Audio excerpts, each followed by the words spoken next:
He's all right. Just a little bit slower every day. Poor little guy. As long as he gets his treats, he's happy. The same with me. Yeah.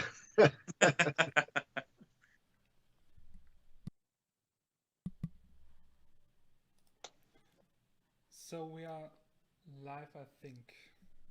We will start shortly, is what I see it. Yeah, that's perfect.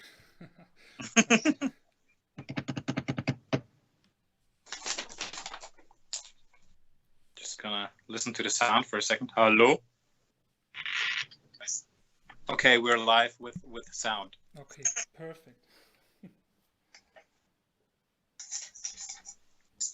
There's also a few people are here, so... Hello?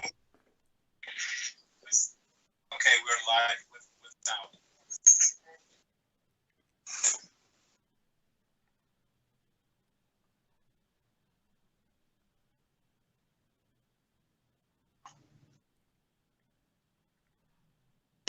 Just let me know when I'm supposed to start talking. Yeah. We'll do so. Yeah. There will be an introduction first from me, and then I give it up to you guys, and you do your thing. Sounds good.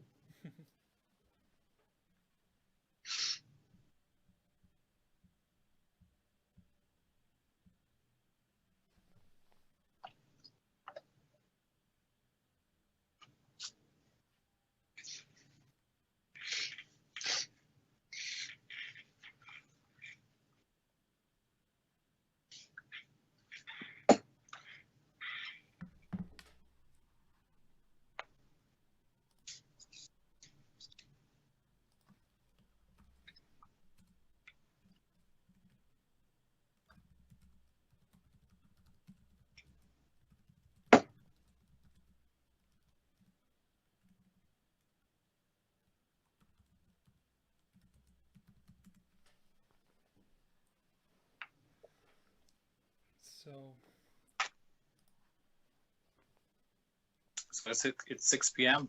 Let's go. I think we're good. Okay.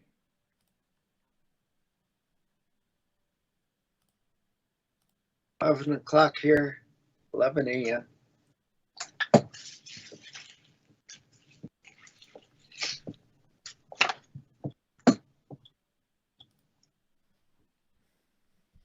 There we go. Hello, good evening. I welcome you all to this special evening. I'm sorry, but I need to do a little self-promotion beforehand. My name is Dirk Ehlen, and I am a librarian at Düsseldorf Central Library. We reopened our new Central Library this week at Saturday, and this event is the end of a very, very long work week for me. So I'm sorry if I look a little bit tired and am a little bit slow tonight. So just so you know. I am responsible for everything gaming here at the Central Library, and our mission is to give you a place to play, discuss and enjoy games, and to celebrate gaming culture as a whole. So a place where gamers and non-gamers can meet and talk about gaming culture. Daniel Vetter from GentleGamer and me started this series of events to celebrate gaming culture, and we hope that you enjoy the streams. And last disclaimer from me, if you're interested in gaming music, you can check out our first masterclass at the YouTube channel from GentleGamer. In April we talked to David Weiss, the composer. So without further ado, I'd like to introduce Tom DuBois and Daniel Vetter to you. Dan will take it from here, and I will be in the chat and collect your questions for the Q&A at the end. So text your questions right in, and I will do my best to ask Tom for you. So have fun, everyone. So Daniel and Tom, you are live. Alrighty then. Thank you very much, Dirk, for the introduction. Yeah, just a very short bit about me. My name is Daniel. I run a website called GentleGamer. It's about gaming and gaming culture. And that's all about from me for today, because we're here to talk to and about Tom DuBois, who is an illustrator and most well known probably for his amazing and perfect artwork during the 80s and 90s for Konami and a whole bunch of different companies, but especially for Konami. And first of all, Tom, thank you so much for being here today. It's in the late morning, I would say, where you are at the moment. It's in Illinois, as far as I remember correctly. Correct. Chicago. Near end of Chicago. That's great. Let's just start at the beginning. You are an illustrator, and you have a very long-spanning career in whole different fields on that, especially in gaming. Did you realize early in your childhood what you want to do with your life?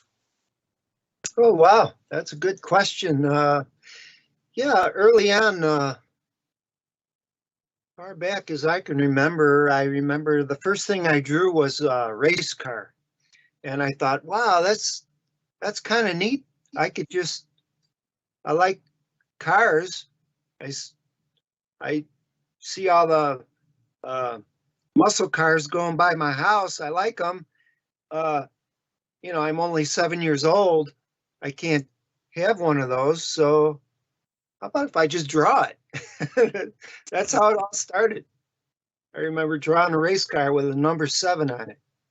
So that was my first drawing. I wish I still had it, but long gone.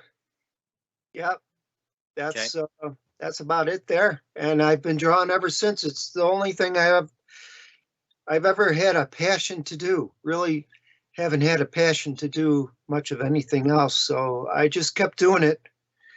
And that's it. That's why I'm still doing it to this day. And now I'm 64. So been doing it a while. Were there other people, maybe in your some of your friends or in your family, who realized that you are good at drawing, or even supported it? Yeah, one thing I did get throughout the whole time growing up here was my parents always supported me. Yeah, and my friends too, and my mom and dad would always encourage me to just keep doing what I enjoyed doing. And when I'd go out and play with my friends, they'd be playing basketball or whatever on the blacktop, and I'd have some chalk, and I'd be drawing monsters and crazy stuff on the blacktop. So yeah, it's something that I've had the pleasure to have people behind me all the way. My grandfather was an industrial designer, I think would be the title. He designed the interior of fancy, what they call here in the States are Pullman cars. So those were higher end cars for trains that I guess people of influence would travel on back about, 90 to 100 years ago. So yeah, the influence has always been there. But outside of that, it was only an inside inclination to just want to create things of significance to me. And yeah, I've always just kept doing it. So I don't want to get in the way of your questions there, but when the Konami stuff came, it was just an ongoing opportunity to keep doing what I've always done, which is draw monsters and army men and race cars and robots. I'm still that same little kid on the kitchen floor drawing that race car with the number 7 on it. Nothing's changed. Although, I just don't have as much hair as I had then. But that's okay. Hair just gets in the way anyway. Yeah, well, speaking of the inner child, I mean, look at people like us who still worship your art that you did so many years ago, and that we as kids hold in our hands and still are so passionate about it. And so I think our inner childs are communicating in some way, and I think that's one of the big passions and one of the big driving forces, especially in, you know, probably anything that someone is passionate about, let it be music, movies, or even games. So I think it's great. It doesn't have to be, you know, a Star Wars poster that the legendary Drew Struzan made. It could be a legendary cover for you know, here over there for Turtles in Time that the legendary Tom DuBois did. So I think there's a connection on any level, you know. Well, unbelievable words, and I thank you for that. You know, I just am amazed that the work and that body of work that I did actually got attention. I never realized until just a relatively short time ago that you guys were out there, who were out there for a long time. And you were probably all just little kids when I was in my studio downtown there in Chicago, right on the Chicago River in an actual historic part of the city where the golden age of illustration actually had its beginnings.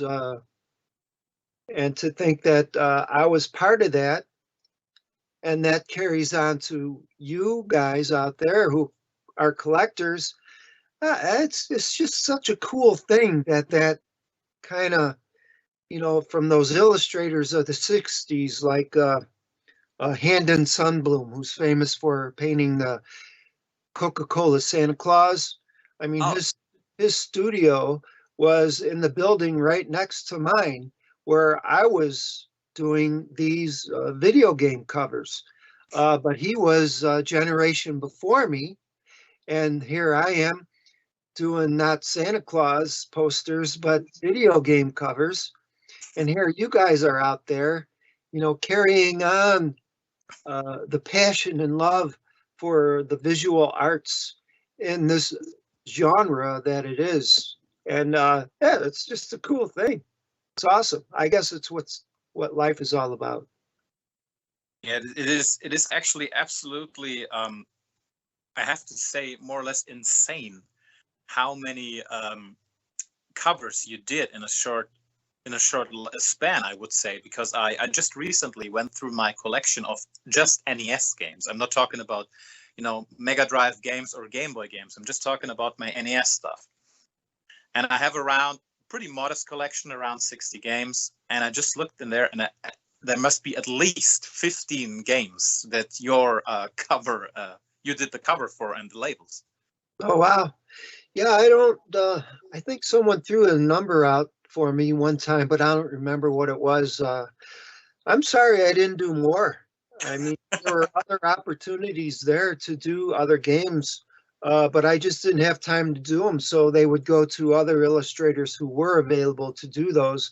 And I'm jealous. I didn't want to give them up, but I had to, because I had to, you know, meet those deadlines to get those games done. And I wish I had more time to work on them, because I look back now on those covers and oh man, there's just so many drawing errors that I wish I could go back and fix. So maybe I should just do those covers over and then I could fix them all. That'd be a cool thing. Probably, yeah, but I wouldn't say, you know, fixing them, more or less remaking them, which is nowadays a pretty big trend, especially with Hollywood studios, because I would never want you to change anything on those old covers, because you know, that's how they are, and that's how we know them, and that's how we love them. So it's just, you know, the same thing when George Lucas redid, or, you know, tried to fix his old Star Wars trilogy. A lot of people just complained that he tampered with perfection, you know. That's interesting. Yeah. Oh, nice of you to say that, Daniel. Thank you. Yeah, there you go. Makes me feel better. It would be maybe interesting if you redid one of the covers just to see how you progressed as an artist. It would be, you know, interesting to see that. Maybe the same like Phil Collins redid some of his old cover arts for his records. which he Oh, did when really? he was like 30, and then he redid the same photograph when he was 60. It was interesting to see how times changed. Oh, Maybe yeah. you could do Okay. something like that, but Sure. don't tamper with the old ones. Okay. That's Yeah, I won't. Are there any key inspirations for you as an artist? For example, role models or any favorite artists that you look up to and maybe you have been influenced by in the past or maybe even in the Sure. present? Yeah. So many. Gosh, I wouldn't know where to begin. In art school, this was 70, let's see, 76, 77, 78, 79. That time period was when illustrators were kind of it was good and bad because there was so much wonderful work being put out there by the greats in my world while I was going to art school. Guys like Mark English, Robert Heindel, Bernie Fuchs, Bob Peak. Those guys were my driving force because I was just coming out of art school, out of high school into art school, and I really didn't know anything about art. I really didn't, other than what I created out of my head.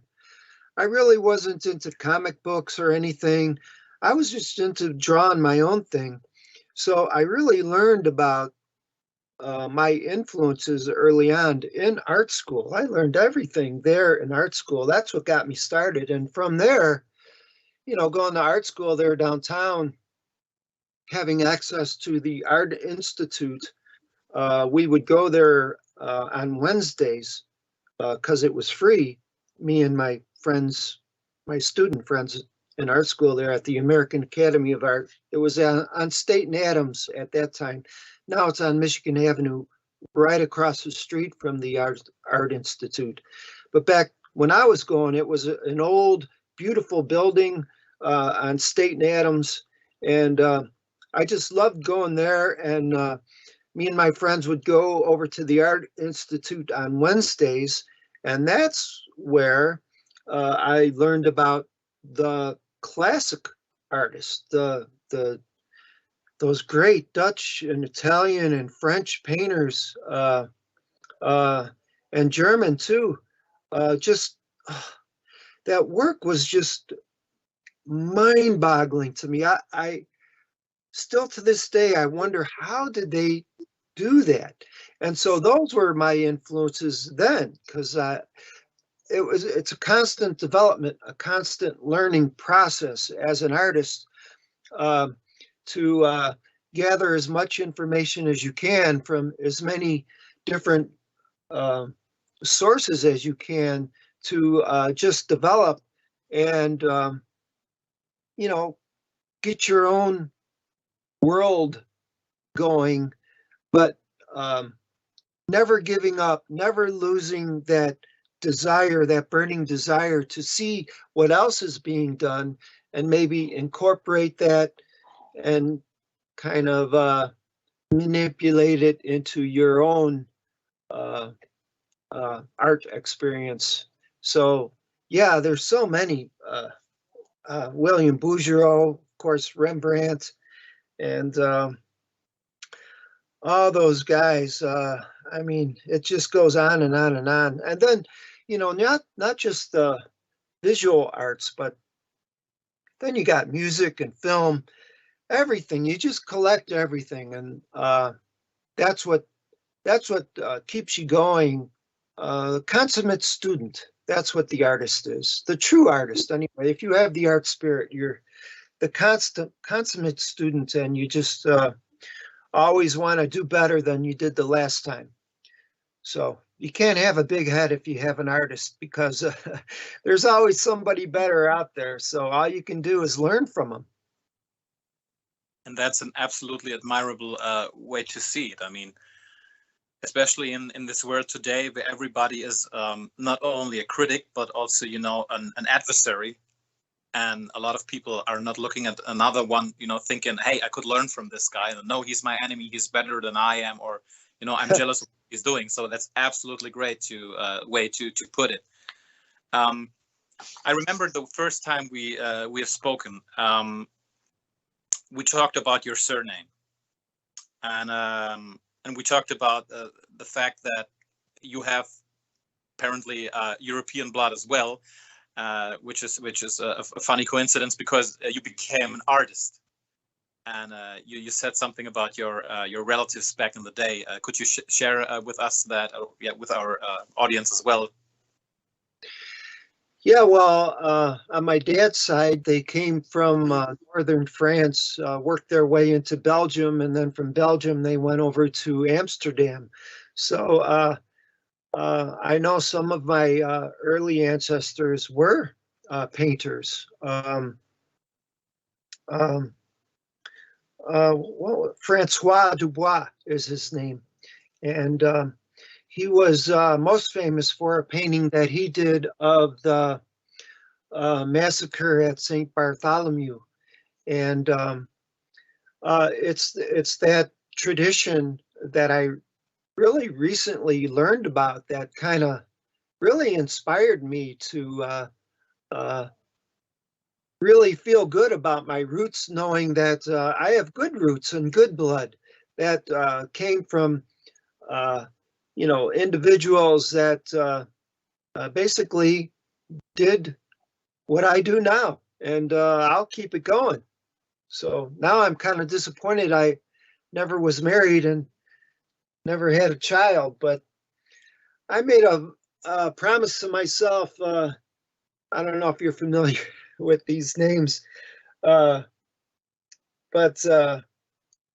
when I was 12 years old, there was Raquel Welch and Julie Newmar, who was the original Catwoman, I think. And I said, man, if I can't find one of those gals, I don't think I'm ever going to get married. So I'm sorry to go off on a tangent there, but no, it's all right. I'm sorry I wasn't able to have a child to carry on the tradition of my ancestors. That would have been cool, but oh well, is what it is. What are you gonna do?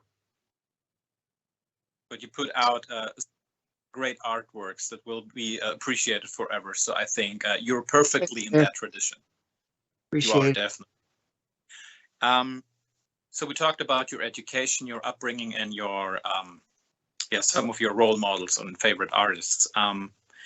Now is probably the time to talk about why we are especially so interested in having you here today is how did you get started in the video game industry?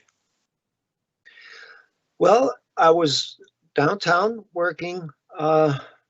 Actual year that this started, I'm not sure. I think it was just the late 80s, maybe 80, 88, 89.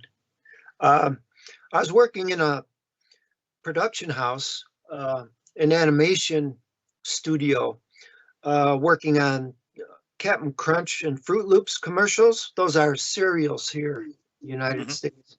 And I was working in a loft on the top floor of this building on LaSalle and Huron, and just kind of doing my thing there, loving the opportunity to work with the animators.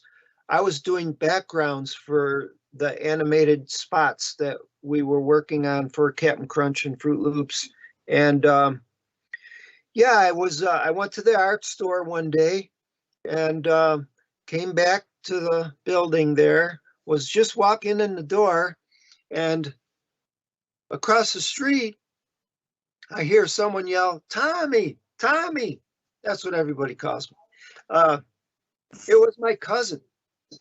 It was my cousin who I always thought lived in Indiana, but no, apparently he moved to Chicago a year before and was a rep for a photographer and a tabletop photographer, and they photograph food and stuff like that. So the photographer's studio was just a block down the street, and he was been working there, repping this photographer for a year. He was just coming back from an agency in Chicago, because you know how reps, they carry around the work of the artists and photographers. Well, he just came from this advertising agency, and he's my cousin, so he knows that I'm an artist. He says, "You still drawing those crazy monsters and stuff that you used to?"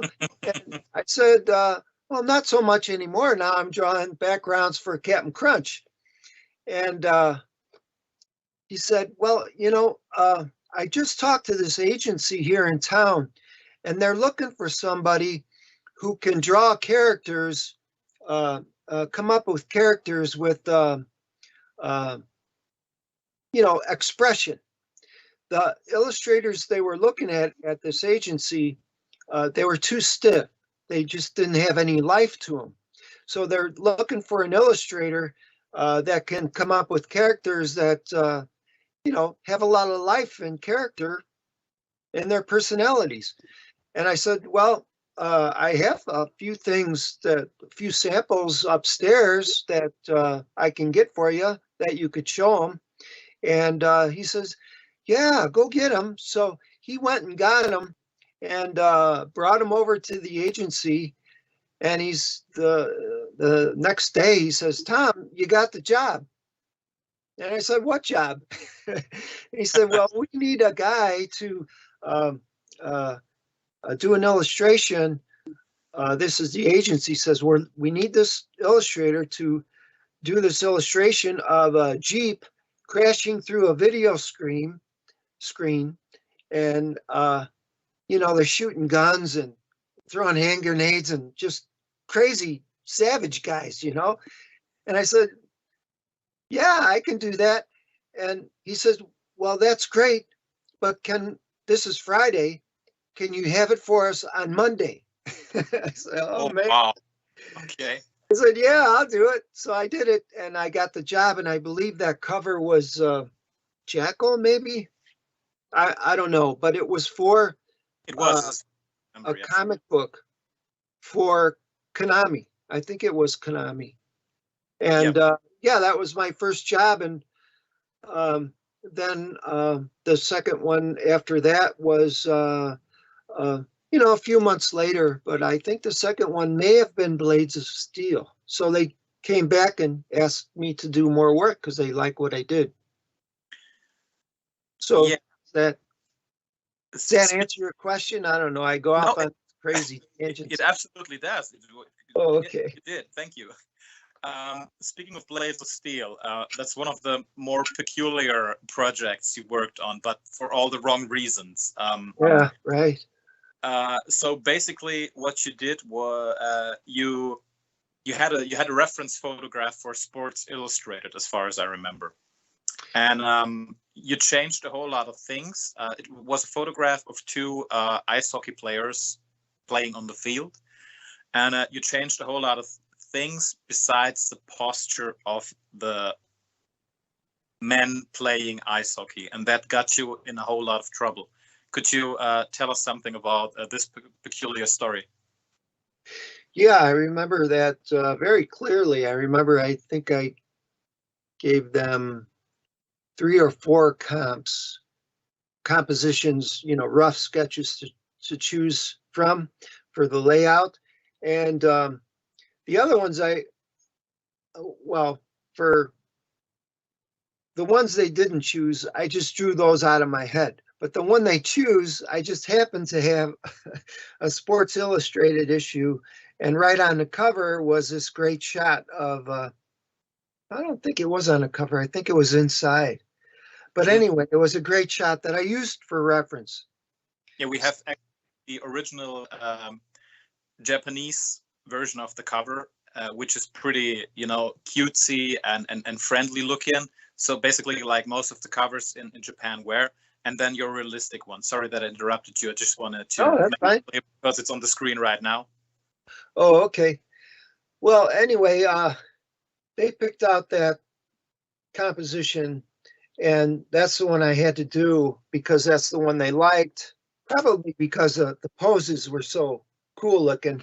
And anyway, I don't know. year later, maybe. No, it couldn't have been a year because it was pretty quick. After I did the illustration and the game was out, it was at Christmas, so the game got into the stores. It was out there, but apparently the photographer who shot that photograph for Sports Illustrated saw it. And he said, hey, he used my photograph for this. So I want some money. So he went to, I think, Nintendo, because he didn't know who created this artwork. So I think he went to Nintendo. Nintendo went to the Konami. Konami went to the advertising agency. Advertising agency went to Cousin Dave. Cousin Dave goes to me. He says, Tom, you owe Sports Illustrated $15,000 for using that photograph. Jesus. I said, what? And well, anyway, long story short, we got it down to $10,000. They said, Tom, we'd love to have you to keep working for us. So if you want to keep working, you got to pay the money. So I paid the money, and then from then on, it was just one game after another, like clockwork. So I guess it cost me $10,000 to get the job to do all these video games. I think it was worth it because had I not done that, I would have never got to meet all you guys, right? And so you're my new family. That's nice of you. Thank you. It's a pretty expensive family with $10,000. Yeah, that's okay. I never was much a fan of money anyway. It's nice to have, but it causes too many problems. Did you so you worked with the agency, and the agency worked with Konami. Did you ever had any interactions with Konami directly in the past or even in the present in any way? Yeah, not so much. They kind of kept to themselves. They always had their meetings directly with the art director at three art directors at the agency, and then they would call me. And nothing directly with Konami ever until I think I did that recent Contra cover a couple of years ago. Then I actually got to work with a studio in Los Angeles, I think. The Konami studio in Los Angeles. And I think that was the first time after all these years where I got to actually work directly with their people on a project. Mm-hmm. So, because of course you have been contracted and you're an illustrator for them, but it would be interesting to know why do you think that Konami hired you that much? I mean, obviously they were satisfied with your work, but there had to be, like some kind of Tom DuBois magic that they kept on going with you. Maybe so, although you would have never known at the time. Nobody told me that this stuff was popular, that kids were buying it, and they were buying it because of the covers. I was told later by a collector who tracked me down back in 2010. And he says, Tom, do you know there's a lot of us out here who really enjoy your work? And I said, no, I didn't know that. So from, what was it, early 90s till 2010, all those years went, and I had no clue that that you guys were out there, you guys who collect these games and collect them because, for a big reason, because of the covers. I'm sure the games had something to do with it, but I understand some of the games weren't very much fun at all. Silent Service was, I heard a lot of people complain that wasn't very much fun, or even Bayou Billy. But I don't know, because I didn't play the games. So I just did the covers, and they said, well, we thought the cover was cool, and that's why we bought it. So that's something I heard years later, which I thought was interesting. But I'm glad it happened, because I always wondered about if anyone even noticed any of the covers that I did on these games. And obviously, some of you guys did. Thank you for that. I can't I can't tell you what that means to me. I'm sorry. All right. All right. I'm an artist, so I'm emotional. I try to be a tough guy, but oh well. That's that. We won't talk about that anymore. No, it's all right. I think it's always great when someone appreciates your work. If you put your love and your passion into it and it gets recognized, I think that's not something you have to be ashamed about. Absolutely, the contrary. So it's great that people recognize your work as something they appreciate. Yeah, it is. Yeah, it's real special. For someone like me, I don't get to see anybody. Artists, when you have that art spirit that just is your pulse, you pretty much spend all your time alone, because you're always trying to do the work and do it better than you did the last time. So you just don't get out much, and it's a very lonely life. I wouldn't recommend it to anybody. So anyway, it is what it is, and I guess I was cut out for it because it's in my blood. So that's what I do. And I think there will be a time when you could share more of your work with the people out there. I'm pretty sure. There are a lot of conventions nowadays, a lot of people who find out about a lot of, folks from the 70s, 80s, 90s, not just in gaming, even in cartoons and in animation at all. Yeah. There's a lot of potential for you to get out there. And I'm pretty sure. Yeah, I know. There will be a time. Not to interrupt you, Daniel, but again, I just recently realized there were these conventions out there, and when I did that project Rogue Core for Konami, they actually invited me to Los Angeles to their big convention, but I couldn't go, and it just breaks my heart because I wanted to go so bad, but I live in the house that I grew up in, and I came back up here from Texas to take care of my parents, who are 95 and blind and crippled. And I couldn't find anybody to take care of my parents to go to that convention. Another thing, I worked on a cover for the Ghosteen guy. How come I keep forgetting his name? Nick Cave. Nick Cave, yeah, right. Wonderful musician. I love his work. He invited me to Copenhagen to an art opening to, I guess, for the unveiling of his record album. And I couldn't go to that. Copenhagen. Oh my gosh. I'd love to go there. But, you just got to deal with, what you have in front of you, and you got to do the right thing, even though you don't want to. So I got to stick around here and look after my mom and dad. So I don't know if I'm getting too personal, but that's that. But I know that the opportunity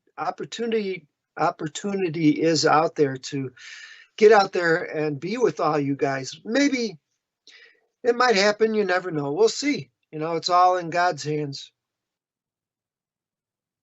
I'm pretty sure there will be plenty. There will be plenty. I'm pretty sure of it. Yeah, one step at a time. Absolutely, yeah.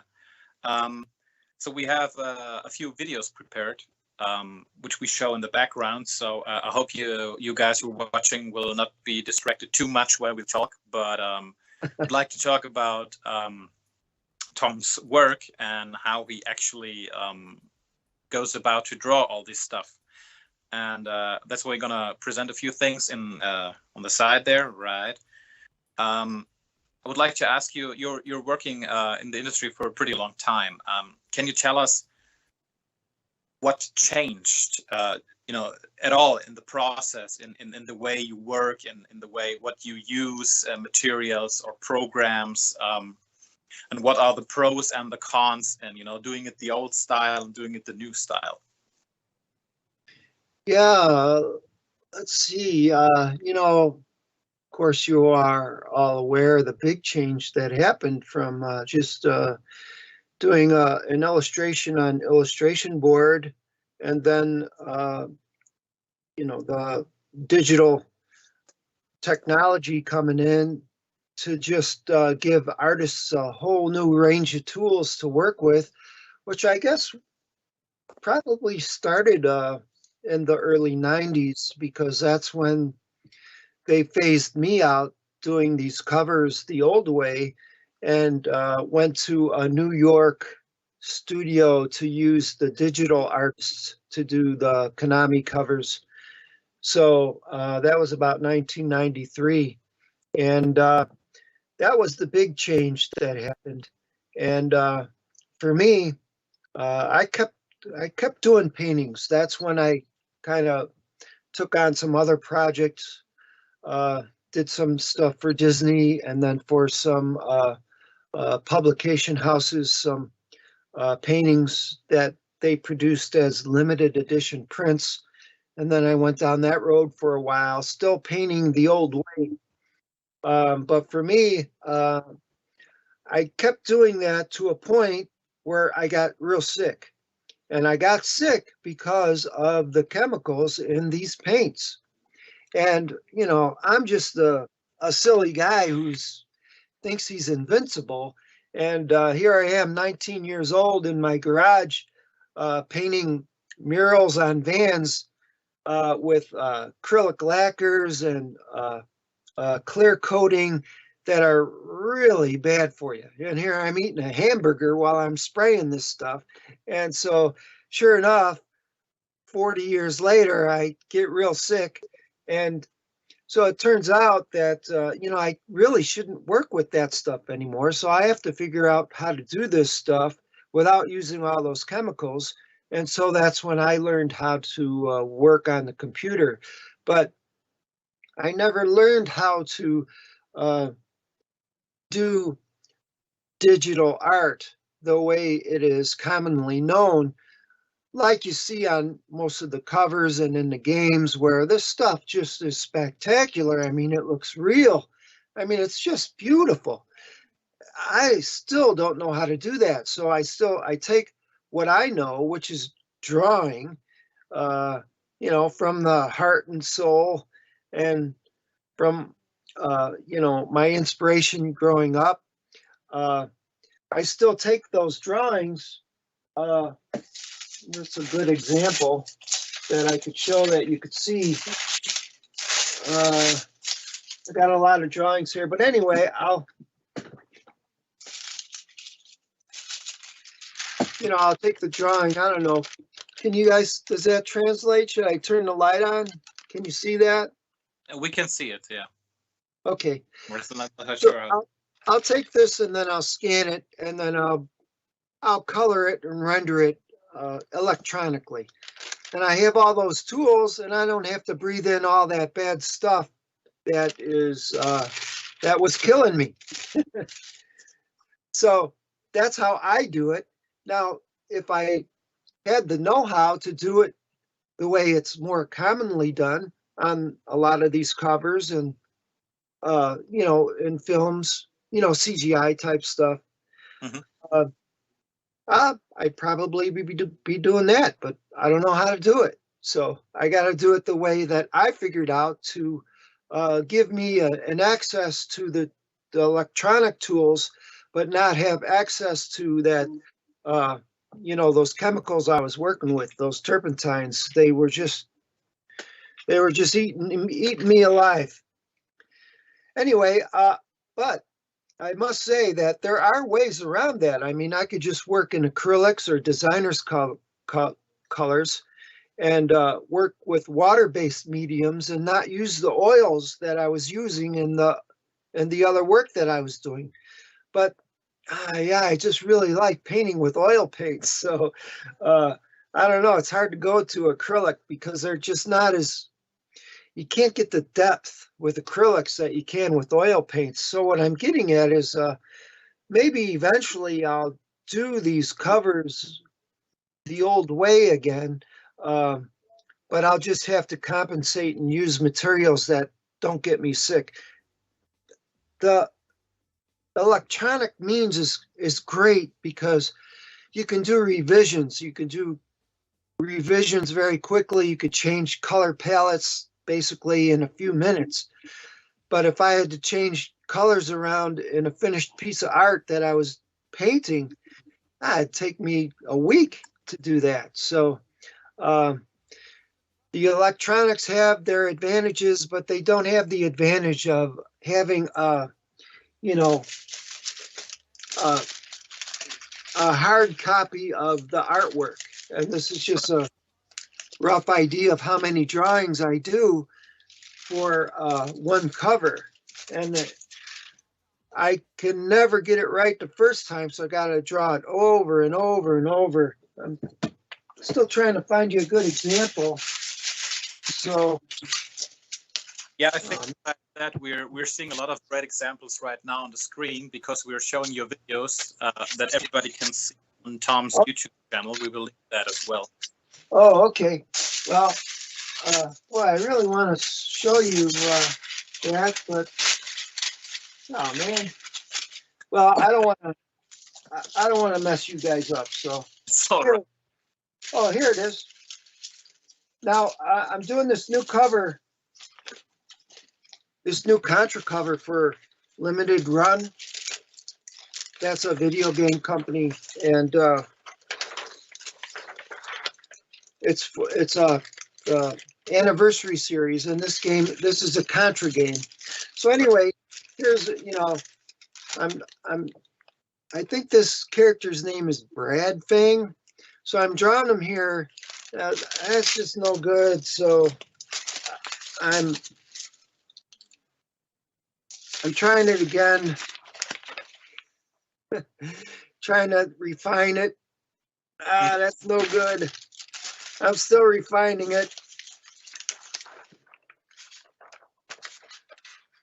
Something is bugging me about this character, so I gotta throw that away. So let me try it one more time. And this is the final product. So you can see how many times I draw these guys. Right. To, get it to the point where I'm satisfied with it. And it's just never easy. It's always a project. If you want to have it right, and at least to my liking. But then Konami will see that and they'll say, no, Tom, that's not the right character. We want this other character in there. So I got to do it all over again. It's hard work. Anyway. I probably know the answer to the question and it pains me already, but what are you doing with all those artworks you're not satisfied with?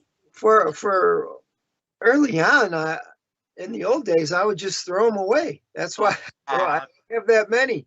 But I had a few left, and but these here I do make available to the Retrographic Games, that website I told you about. Yes. And they're using them for promotional purposes. And okay, at least that, so they won't. I give them to them because they run the website for me, and I don't want to mess with that. I don't know anything about that, so they take care of all that. So I just give them these drawings, and they do whatever they want. They can give them to charity, do whatever, but I want them out of here, and I just want to do the next cover. So at least if they're getting preserved in any way, shape, or form, I'm really happy and glad about that, because it always pains me to hear if stuff like that gets thrown out. This is the same to me like back in the day when the Beatles wrote their song lyrics on paper and they give it to their secretary and she typed it on a typewriter and threw away the original handwritten lyrics. Oh, wow. Really? Yeah. And it's the same thing when I see you're doing this original drawings and you would throw them away. It just, it breaks my retro gaming heart. So I'm happy that Thanks, Daniel. Appreciate that. For the artist, for us the finished product, it really means nothing. It's all about the process, the doing it part, which is everything to us. That's why we do it, because that's where our love affair is, in the actual growth and movement, evolution, and then the final product. Each time, each project it's a love affair. It truly is, at least with me. So art is love and passion, so I totally understand you. yeah, for sure. So at the 1000%. moment, I'm sorry, at the moment, your Curse of the Moon 2 video is showing, and what we can see is that you are using reference material that you've been provided by Limited Run, or even by the developers. Back in the day, did you had any reference material at all when you got to draw the covers? Sometimes, mostly not. Mostly, what they gave me were, do you know what VHS tapes are? I'm 34, so yes. Oh, okay. Yeah, they would give me those, and I would be able to watch different levels of the game on there and kind of get an idea, even though the characters were really hard to see and define. That's what I would use for, I would say, half of the projects I work on. And other than that, very rarely they would give me some character guides to work with for some more developed games that they did, or some examples of the other covers that were done before I came into the picture. And I would use those, but for the most part, it was just my imaginings of what these little pixelated characters would look like in real life. And so I kind of gave them my own take, which is what it is. And it's usually something pretty, you know, what I'm known for, I guess. I don't know what the word is that I'm looking for. Just exuberant. Action-filled and exciting, I would say. Yeah, action-packed. That's it. Action. Yeah. What was your favorite project you worked on? So it does not have to be video game related. I mean, anything at all. Holy cow, that's something I'd really have to think about, because there's so many different things that I've done. Yeah, each aspect of creating art that I got into throughout my whole time doing this, they all had their own life to them. So, you know, I guess it started when I was painting, custom painting motorcycles and vans and hot rods in my garage. You know, the guys I would meet that would, you know, pull up in these cool cars and trucks and motorcycles. Just so many great experiences there working in the garage. And then I go to art school, and that's a whole different thing. I got to hang around some bands, and I did their posters. I loved working on those. And then, you know, the Captain Crunch stuff was fun. They all had their own life, like I said. And which one was my favorite? I don't know. If I was to say which one was my favorite cover, I think sentimentally speaking would probably be Bayou Billy, because I like that culture. I've always enjoyed that New Orleans culture, and love Cajun music, and I love the way they talk. So even though that cover is just terribly drawn, and I'd like to redo that, that's one of the ones I want to redo. But yeah, Bayou Billy was a fun one for me. But the best one, I'm still trying to. I'm still trying to think of the best one overall. I don't know. I'll have to think on that. I'll have to sleep on it, Daniel, and get back to you. All right, we'll do About that. Didn't you use yourself as a reference for Bayou Billy, at least with the hat? Yeah, I'm a reference in every one of them. I mean, I don't have access to models, so I'm always, taking shots with the camera on the computer here and doing what I can and just collecting what I can from, going online and looking at action figures and stuff like that. I do have, I used to have all these Spawn action guys, but I lost them in the same garage sale that I was talking about before.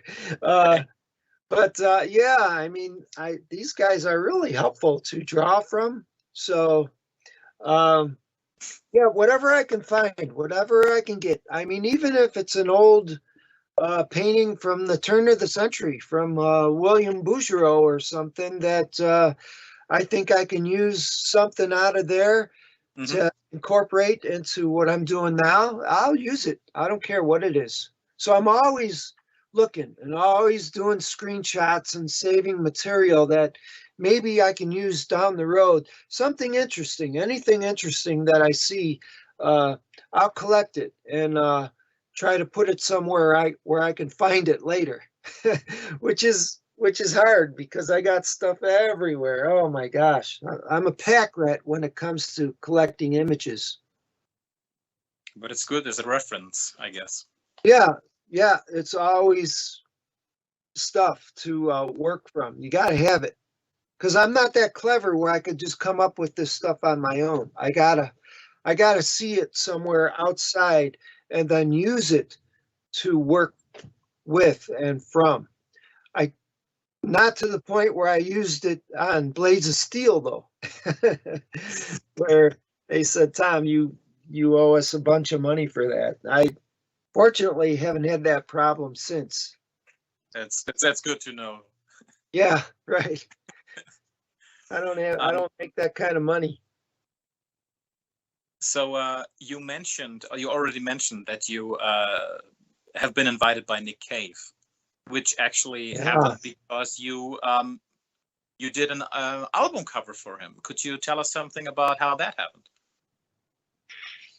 Yeah, that's a good question. I don't know. I don't know how he actually came across that image that I did an image of the Garden of Eden. That was out there. That was published for that company I told you I worked for who did the limited edition prints. And so they printed a bunch of those and put them out there. And I guess those go worldwide. And, now with the internet here, I'm in Chicago and you guys are in Germany. So everything's worldwide now, which is just beautiful. I love the way how small the world got with the internet. But I think I just watched a movie that you did the soundtrack to. I think the movie was Proposition. Beautiful, wonderful Australian film. Oh, just spectacular. But he did the soundtrack to that. And so I was a fan. I said, yeah, you do whatever you want. He said, yeah, can you do this? Can you change? Can you put a lamb where Adam is? And also, can you put a horse drinking in the water? And I said, yeah, I'll do it. I'm totally enthralled and hysterical with glee that I get to work on such a project that he actually noticed my work somewhere enough to put it on this amazing album that he did called Ghosteen. I have the album upstairs. I don't know if you want me to run and get it, but you could catch it online, and it's better to just, look at it on YouTube and just, play through the album because it's just hauntingly beautiful. And I gotta say that the image really works well with the work that he did with the music. So what a wonderful honor. And I'm so sorry, just so bummed out I never got to go to Copenhagen. and I would have had an opportunity to meet the guy. You know, this was just before, you know, everything got stupid with, you know, everybody getting sick and everything. So when I went there, I probably wouldn't have been able to get back to the States because that's when they closed everything down, which would have been fine because I'd love to live in Europe. But yeah, that's that. So you pretty much left a footprint in video game history and in rock and roll history. So yeah, a lot of people who could say that. Yeah. That's amazing. Yeah, bounce around. I'll do anything. I'm a prostitute when it comes to creating art. You know, I'll do it. Yeah, but you're creative. I like doing it.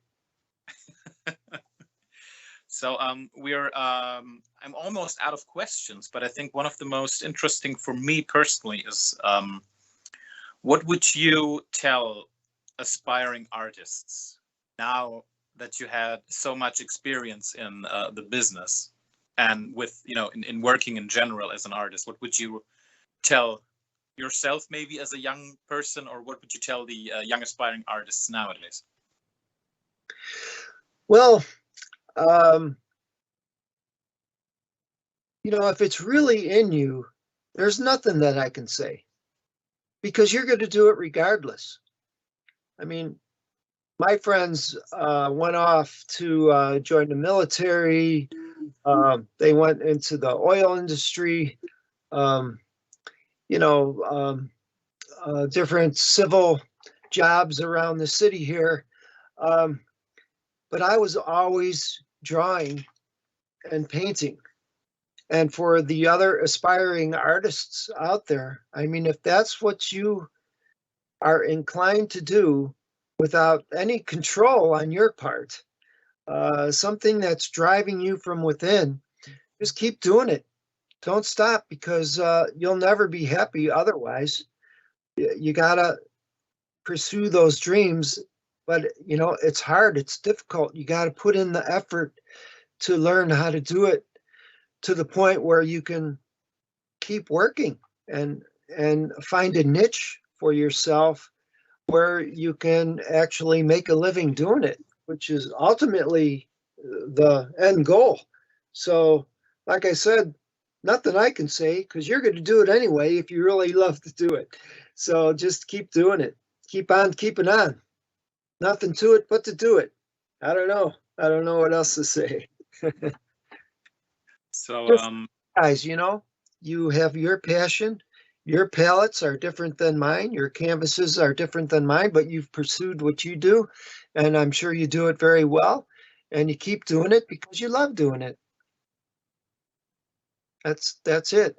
Nothing other than that, right?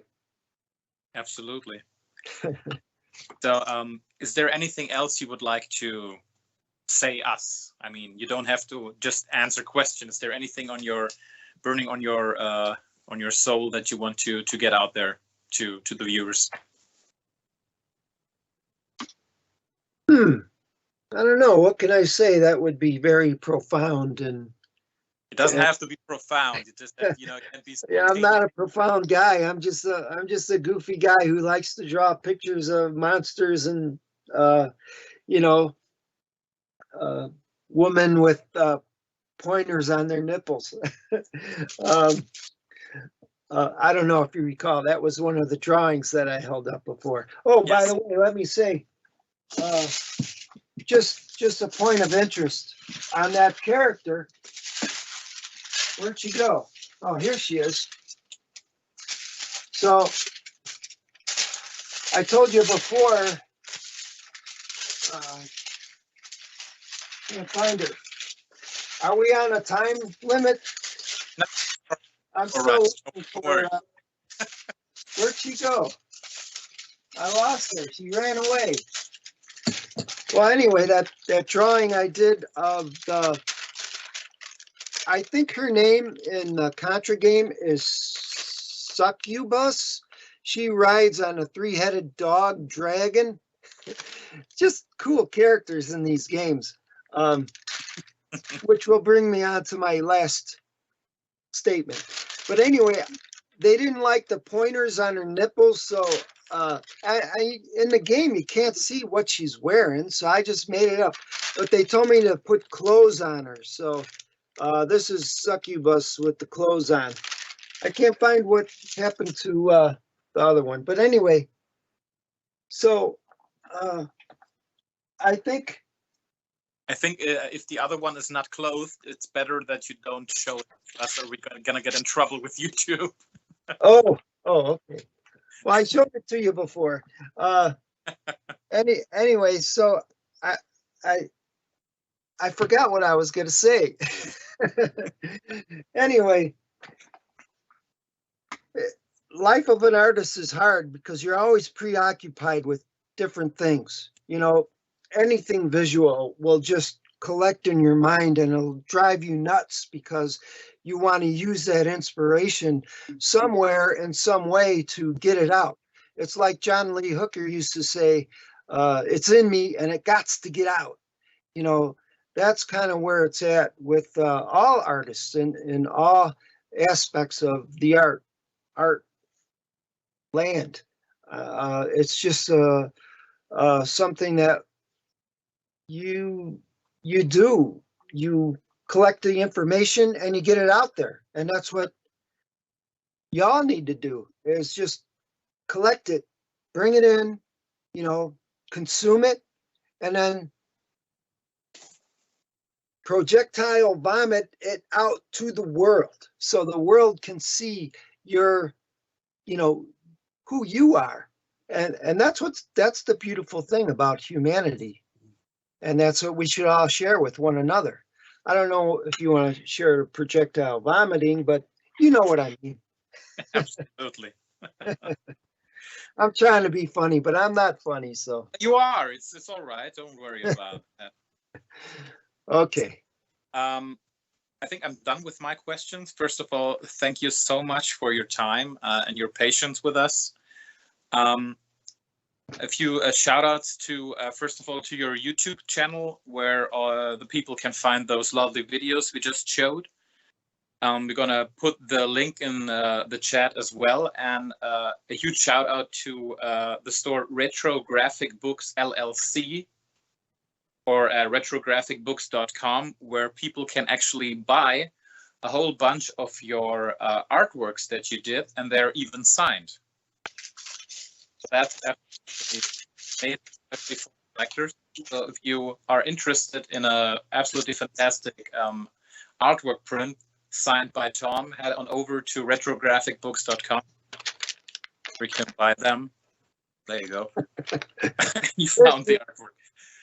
I like it. Yeah. I like her. Modeled after Raquel Welch. So, Do you she is? Sorry. You said the actress from who played Catwoman, right? From the old Batman. No, TV that show. was Julie Newmar. Oh, Raquel right. Welch. She's famous for that movie Fantastic Voyage. You know, when they shrink them down and they inject them. Right. Yeah, she's in that. She's in A Million Years BC. I think 100 Rifles, another one. I just thought she was great. Anyway.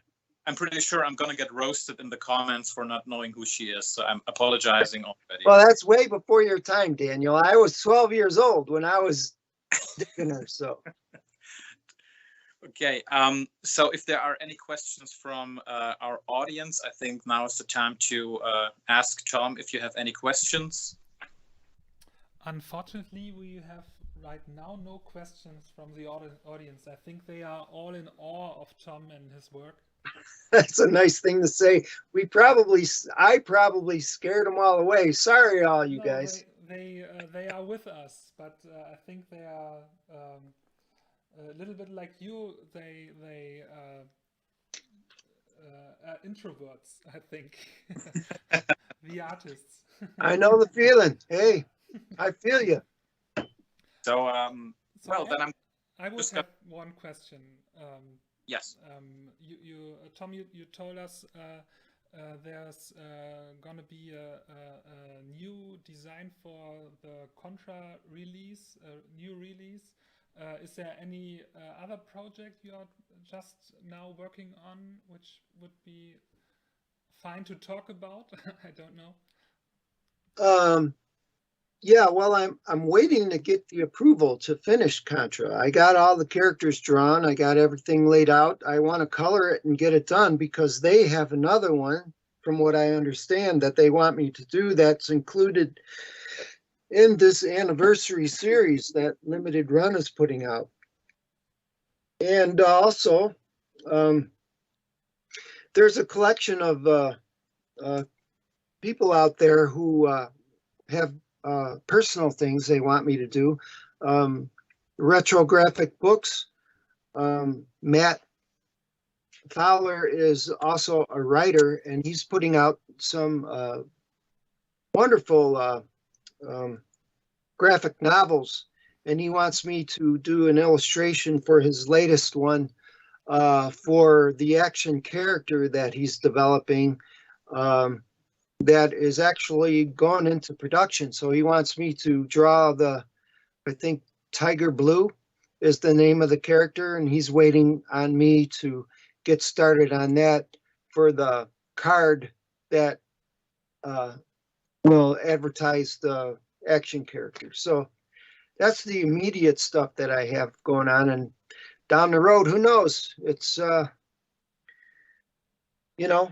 it's up to all you guys out there who need some work done.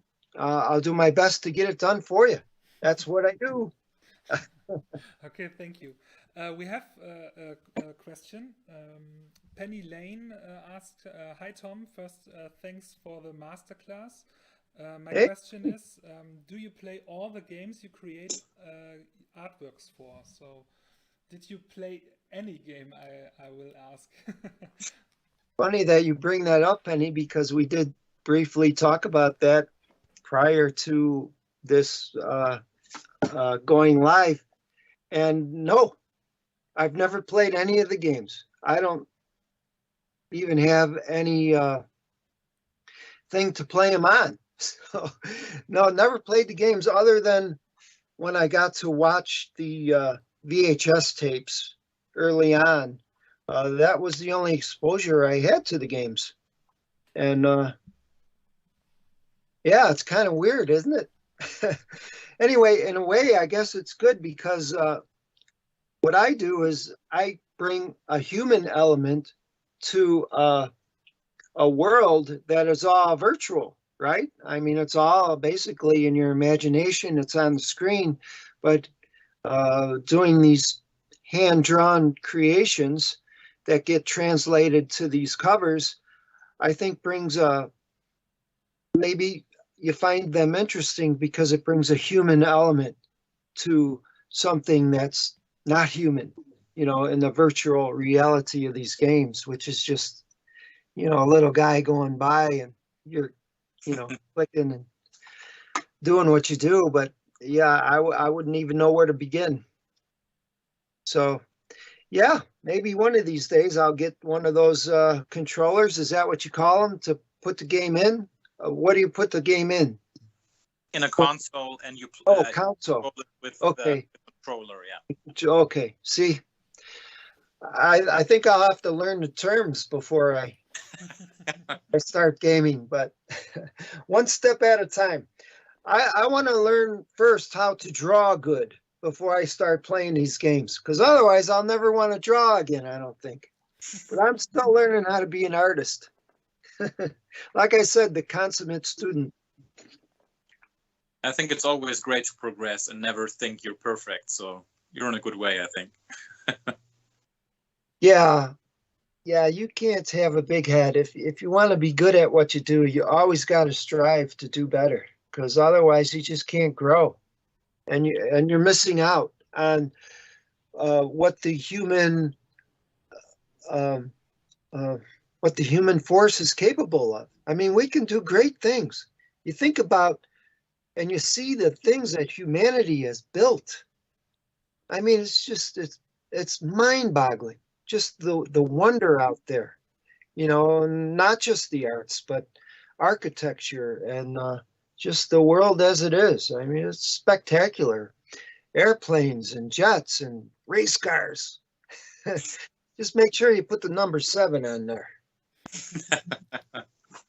I don't know what it is, but I like number 7. It's a lucky number. Yeah, well, I've never had a lucky number. I never had any luck. So maybe I should start using the number 7 more. Maybe I'll get lucky. Oh, well, now I'm being stupid. All right, that's that. Hope I answered your question. Yeah, I'm pretty sure. Yeah. Yeah. So I think if there aren't any more questions, I think we're done for today. We were lucky that you have put in the time for us. Thank you, Tom. Absolutely. And, Thank Daniel. you. Really. Yeah, then once again, Great first book. of all, Tom, thanks a million that you took out the time for us to do this today. I mean, you're a very big addition to this masterclass series because for once, I think it's very important to have different kind of people working on different kind of sections on video games. But to have someone like you who did so much beloved artwork in the gaming industry, it's a special honor. I'm very grateful that you've been here today. So thanks a million once again. And obviously, as usual, thanks to the Library of Düsseldorf for hosting this event today and making it possible. So thanks to you, to all of you today for making this possible, and to our viewers for being here. Thank you very much. Yeah, peace and love, everybody. Peace and love. Bye-bye. Take care, everybody. Bye-bye. Catch you later. Bye. So do I click out now, you guys, or?